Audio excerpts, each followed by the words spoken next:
ولایت نیوز میں آپ کا خیر مقدم ہے۔ امریکہ کی شام میں نئی شرارت، داعش کو دیے کیمیکل ہتھیار۔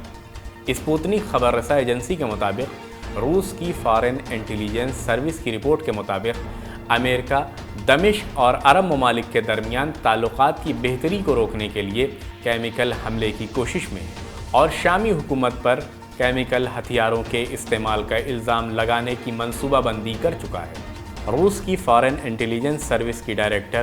سرگئی نارشکن نے کہا ہے کہ امریکی صدر جو بائیڈن کی ٹیم عرب ممالک کے شام کے ساتھ تعلقات کی بحالی کو روکنے اور شامی قیادت کو بدنام کرنے کے لیے ہر قسم کی سازش اور کوشش کر رہی ہے اور اپنے اس مقصد کے حصول کے لیے کیمیکل ہتھیاروں کے استعمال سمیت اشتعال انگیز کارروائیوں کی منصوبہ بندی میں مصروف ہے۔ اس بیان میں یہ بھی بتایا گیا ہے کہ سینٹکام کے ڈپٹی کمانڈر جیمز میلوی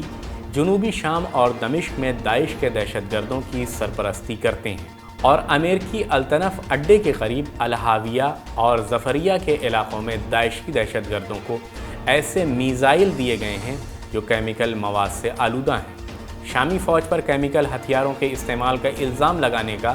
امریکہ کا نیا منصوبہ ایک ایسے وقت میں سامنے آیا ہے جب حالیہ مہینوں میں عرب ممالک نے امریکہ کی منشا کے برخلاف بشار الاسد کی حکومت کے ساتھ اپنے تعلقات کی بحالی کا فیصلہ کر لیا ہے اور شام ایک بار پھر عرب لیگ میں 12 برس کے بعد واپس آ چکا ہے۔ اسی طرح کی اسلامی خبریں اور بین الاقوامی خبروں کو جاننے کے لیے ولایت نیوز سے جڑے رہیں۔